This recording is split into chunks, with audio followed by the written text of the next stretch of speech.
This is the WWE Smackdown May 17, 2024 full show results video, which takes place at VyStar Veterans Memorial Arena in Jacksonville, Florida.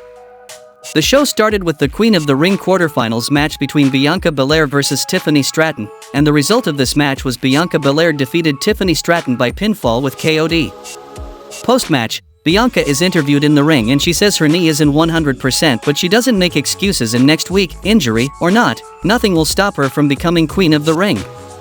Backstage, Tama Tonga is walking back and forth making gremlin noises and Solo Sikoa tells him to go, and Tonga Loa gets up and leaves with him, and Paul Heyman asks if he's talked to him today and Solo says all the time.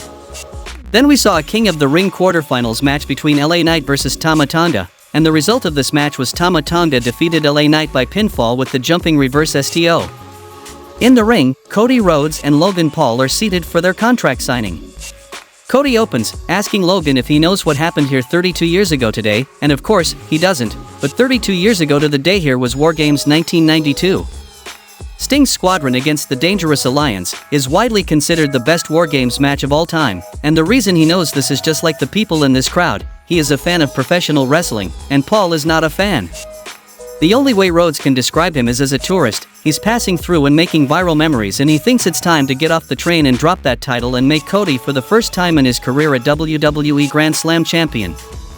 Logan says he's saying the same thing as the last guy and the guy before him. We've heard it, and he doesn't understand what he's doing. Is he stalling? He didn't come here to listen to Cody talk, he came here to sign a contract, and he looks at the contract and says it's all here, there's just one little thing, and he tears the contract up. He says that the contract didn't say what he agreed to, which is that only Cody's WWE Undisputed Championship should be on the line. And he didn't agree to put his title on the line, so he had his lawyer draw up a contract and he handed it to Nick Aldis and told him to get it done. Nick says this isn't what they agreed to, it's unprofessional, and he won't stand for it, and the lawyer grabs a microphone and asks Aldis if he's threatening his client. Cody tells Aldis to hold up, he knows what happens when he gets angry, he's doing a great job, they put us all on the spot here and tell him to let them have the ring and he'll bring the paperwork by the office when he's done. Aldis obliges and leaves the ring, and Logan brandishes his contract and says it's a done deal, the match is made, and Cody hasn't done anything to deserve a United States Championship match. Cody calls him a glorified hat rack and says he can do a flip, whoop-de-doo, and Mike Tyson's gonna knock his brother out, and then at King and Queen of the Ring, and in Saudi, he's going to knock Logan out, so he'll sign the damn contract. Logan tries to cheap shot him, but Cody ducks and sends him to the floor and then knocks out his pal that tries to rush him. He powerbombs the guy through the table and he has the United States Championship and holds his world title up before throwing Paul's belt at him. Then we saw a Queen of the Ring quarterfinals match between Jade Cargill vs Nia Jax, and the result of this match was Nia Jax won the match by disqualification when Nia grabbed a chair. Cargill took it from her and whacked her with it, and the referee calls it. Post-match, the brawl continues, spilling over the barricade and back to ringside and Jade with right hands. Then we saw a match between DIY vs Legado del Fantasma, and the result of this match was DIY won the match by pinfall with meat in the middle on Humberto Carrillo.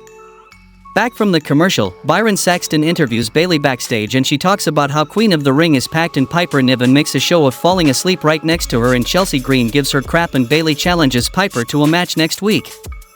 In the main event of the show, we saw a King of the Ring quarterfinals match between Carmelo Hayes vs Randy Orton, and the result of this match was Randy Orton won the match by pinfall with the RKO.